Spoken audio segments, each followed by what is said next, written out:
Watch every fuck up. Yep. You're really gonna lose now. Everybody's watching. That ASMR voice. Trey, are you flying on keyboard and mouse? Hey, it's an Atari joystick. What is this road? Oh Yeah, no. it kinda- Oh god, look at that. Them shields are lighting up like Christmas.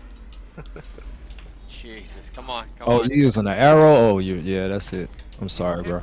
He's in a gladius. He's in a gladius, and that nose is like Rudolph. Lagging like crazy, man.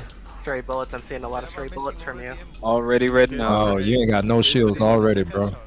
Get in there. You asked me if you're ready, buddy. You're not ready. You got this. And that's coming Focus, from Mike. focus. And the red no. Got it, buddy. You got it. And Hey, look, my shields are still up. No, shields are down. Don't listen to Mike. Or Oh my are God. they? Oh, I your don't shield's know. coming back now. I don't know. Your shield's coming back. red wing. Oh, Ooh. Oh man. All right, so we Like- got like, one more life on stray bullets. Blood Like is in the Family water. Feud. Blood is in the water. You know, the Yeah, first, Right, you have to do more than 1% better. yeah, It's a Family test. I Feud. thought You it know was like a how you got the subscriber two thing. people tests and two people they don't really do. You know, the first one doesn't do that well. You know, and it's really all on the second one. That's pretty much the situation. Hands are shaking. Hands are shaking, but I'm still getting headshots. I'm still in there. I'm still getting headshots. Boom. And your name is Yeah, Fred. run him. You are always That's out it. of ammo. ramming speed. Yeah, ram him. Stray That's bullets. it. You need to activate windows. Kamikaze. Give him the kiss. More shots Straight, than down straight, bullets. down straight. Not the back. Up, up, up, up, You up. have to use missiles if you prefer. They're all gonna laugh at you. Up, you're close, you're close, you're close. Do it straight. Almost, Oh, you're getting the shields back. He's getting the Hey, you shields Kermit back, the dude. Frog looking That's not how motherfucker. you Come aim. on. He got Rounds he's on getting him. the shields back. And any stray bullets. There we go. Nice shot. Come on, man. What's up with that aim, man? You can aim better Bullets than on that. targets. Bullets on targets. Oh my gosh. Look at Oh, you aiming like me, man. Come on, bro. Where are you shooting? That's the air. Ace, not space, buddy. Oh, man. He's not space. that's Oh. Wait, so- I am red nose. Welcome back, everybody, to another video. Today we're talking shield meta in 3.16.1 with the new shield changes during Stray Bullets' entrance exam and acceptance test into Avenger Squadron. Now, remember, for some of you guys who understand the process here, there was a few comments left on one of the previous testing videos. I want to make something very clear. The test is to test how well somebody handles pressure. Now, there is a lot of bantering and I guess you could say trash talking happening during the test, and that is intended. This is typically not how we normally speak to each other. It's all for fun. A lot of these guys have been training together for months and months at a time, so we know each other pretty intimately. It's meant to add a level of stress and distraction to the engagement, because I want to see how well somebody does when there's distractions in the environment, how well they handle a little bit of not only distraction but also trash talk, I guess you could say, because that does increase the stress level of the attack and of the event. And also the fact that there is a limited amount of attempts of how many times you can take the test. You can't, essentially spam it. So if you're unsuccessful in the first test, you have to wait a week. If you're unsuccessful in the second test, you have to wait a month. If you're unsuccessful again, it's 2 months, 6 months, a year, and that's it. That's all the tests. That's all the tests you get. So it's exciting to put people through this procedure. It's exciting to see kind of how people handle a little bit of stress. Some guys take it really well. Some guys need a little bit of work, but you know what? That's how we learn, right? That's how we get better. Because the intention is to make sure that people can perform under a limited amount of distraction and stress. Because in a game where you can lose your ship in the persistent universe later on, when loss is a thing, there's going to be a level of stress and, I guess you could say, PvP shakes, nervousness, that people are going to have to train for. Now that that's been said and that's out of the way, we're going to go ahead and analyze the fight here. So with the new shield meta, I guess you could say, once your shields are 100% depleted, they will not recharge until you go 5 seconds without taking any additional damage to the hull of the ship. If you take any damage within 5 seconds, the timer starts again, which adds another layer and dynamic to the fights that I personally really enjoy. So let's look at this fight and look at specifically where my power setting is right now. Right now, I'm mostly in engines right here, and I'm pushing around. Now I'm back into weapons, get my weapon charged back up. Now you'll notice I don't put it back into shields. I put it back into engines. I'm not I'm not wasting my time now into shields. I'm now predominantly putting it into engines. Here we go, making a small little corkscrew, a little S pattern here, and I'm always watching his nose. Again, look at how I rotate myself into the shot, right? Making those small maneuvers, nice and close, 45-degree turn, push myself towards them, return to center. Even though he is rotating on my screen, I'm looking at the direction that he is moving in. Okay, he's moving down on my screen, so I'm going to rotate there. And I'm always predicting the motion pattern that he's going in. A lot of guys don't realize this, but when it comes to your roll, it's one of the most important things when it comes to your aim in general. Because ESP likes to grab on the pitch axis a lot more strongly, the magnetic effect is a lot more accurate. And on the same time, most of the ships perform better in pitch anyway. So not only do you have the assist with ESP and also the magnetic effect from just the fixed assist and all the other things, you also have a more accurate ship and shooting platform and stability in pitch. So what you always want to do is you always want to keep rotating into your shots. I made a video a while ago talking about roll aim, and we see that on full display here. Personally, for me, when it comes to dogfighting in Star Citizen, it's a lot like a dance, you know? Right now, you know, Stray's moving to my screen up and to the right. He's staying in a nice pattern. I'm going to make a small little corkscrew S-turn pattern here just to kind of shake off some damage. And again, I'm always rotate up and to the right because that's the direction that he is moving in on my screen. I'm keeping my position against him relatively close to his, I guess you could say center of axis, right? Because what I want to do is I want to dance around that little center of axis. If you were to imagine a giant metal rod sticking out from the front of the enemy ship, which resembles the nose position, I want to dance just around that little metal rod. I don't want to deflect against it too hard because I build up too much energy, which means that once he matches my movement, I'm basically just going to get fed shots. What I want to do is I want to keep dancing around that imaginary rod as he is facing towards me.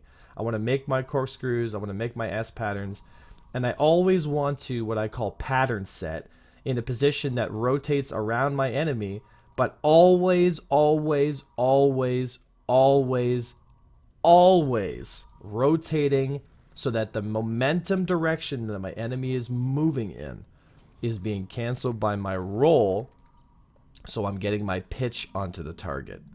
Now, when you get into very close range fights, you want to move on the 45, and it just so happens that the arrow's two beams, the A-post beams, the two beams that you see right here in front of you that stick down from the top of the cockpit, those beams are at a 45-degree angle.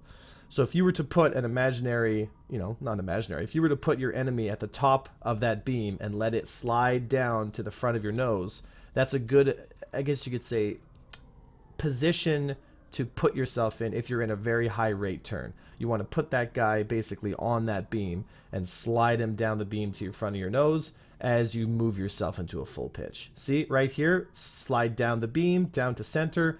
Now, on my screen, he's moving to the left. Now I'm going to roll to the left, cancel his motion. I've got some fire, so what I'm going to do is I'm going to go to the other side. And again, imagine that imaginary rod sticking out from the end of my enemy ship as I slowly dance around that enemy rod with an S-turn pattern or corkscrew, depending on what he's doing.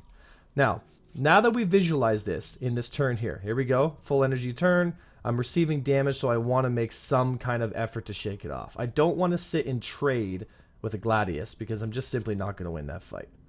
Again, movement against him, little S pattern there. And again, less is more. I'm not making big sweeping movements. I'm just making enough movement to shake off the pip and also keep myself in position. Again, there's a 45-degree turn as I move into the next raid fight. And always pushing towards him with my throttle. But typically what I do is I have my throttle, like right now I'm only pushing about 30-40% throttle. I'm not really pushing very much because people need to remember that you have a massive amount of acceleration on your main axis, but you don't have anywhere near the same acceleration with your retros. So getting the acceleration to get towards the opponent might be good, but getting within range and then holding the position might be a little harder. So you only can accelerate as fast as your retro thrusters will help you brake towards your target. So now that that's been all said here, let's keep on looking at this fight. And I want you guys to look at something here as we watch it one more time. So let's just go over real quick the things that we have been talking about. We have the imaginary metal rod sticking at the enemy's nose. We always do less is more. We always roll into our opponent's energy direction.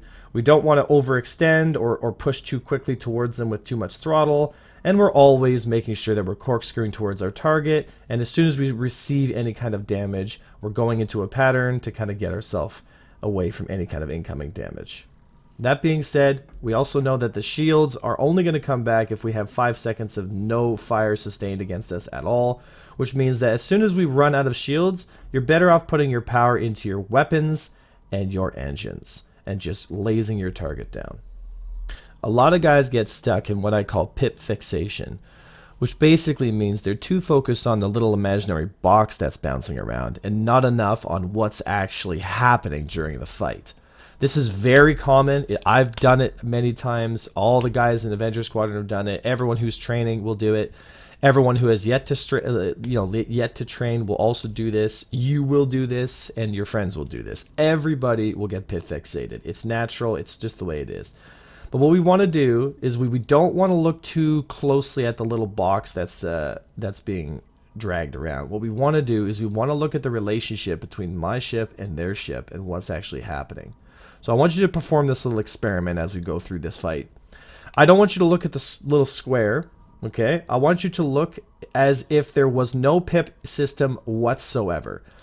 And I want you to look and see if the movements that we're doing here are corresponding to what you're thinking. Because as you train yourself to look and visualize the fights a certain way, you'll realize that the movement pattern that we're setting here is done, in my opinion, in a good enough way that it gets us both the kills, right? So if we were to look strictly at the pip itself, we wouldn't notice that, right? So for example, like Stray's orbiting us right now, right? He's orbiting us, we're moving here. If I'm too fixated on the pip, I'm not preparing for the fact that he's slowly closing distance there and we're about to merge, right? So again, I know he's gonna come towards me here because he's got a lot of throttle acceleration, but if I'm too fixated on the pip here, I'm not gonna prepare for the next movement. So back into another roll, back into a nice corkscrew as we slowly maintain away. He's coming towards me, so I'm going to roll, prepare, boost a little bit through that turn, and get my guns back on target. Again, always tracking in the roll here, but we don't want to fixate too much on the little imaginary box. It's only there as an assist. It's not there to aim for you. Even if you trust it 100%, which you shouldn't, regardless of whether or not the pip system is 100% accurate, which it's not because it's not physically possible, because it's just not the way physics works, is people need to understand that if you have a good relationship between your ship and where you're going and what position you're in against your enemy, the pip will feel 100% accurate. But if you're not in tune with your ship, if you're not in the right position during the dogfight, if you're not canceling the enemy's momentum properly, what ends up happening is the pip, quote unquote, feels like it's always sliding off the target. So in closing, guys, we talked about the imaginary, I guess you could say, steel rod popping out the front and how you kind of want to dance around that and not create too high of a deflection from that point. We talked about energy states, we talked about power management, we talked about rolling into our shots, and we talked about getting pit fixated. All in all, guys, this was an awesome dogfight. To see Stray Bullets come from where he was a few months ago to now has been pretty wild. Buddy, I love you. You've been such a huge help to the stream and to everybody here in the squadron, right? So to you and to me, it's only a matter of time, buddy, until you kick that test, right? So most guys, and this goes up for all the guys watching and stuff and everyone who has applied for the squadron, most people will fail their first time, and there's nothing wrong with that. It's very common. It's actually quite rare that somebody takes it on the first time, right? Because you're not used to the stress.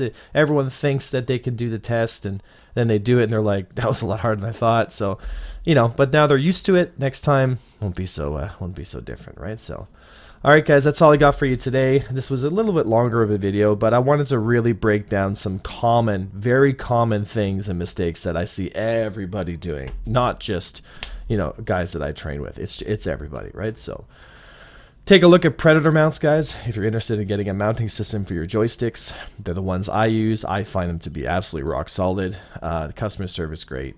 Use the code Avenger1 if you want to get yourself a nice set of mounting systems. Alright guys, hope to see you all out for stream. I was Avenger1, and I'll see you next time.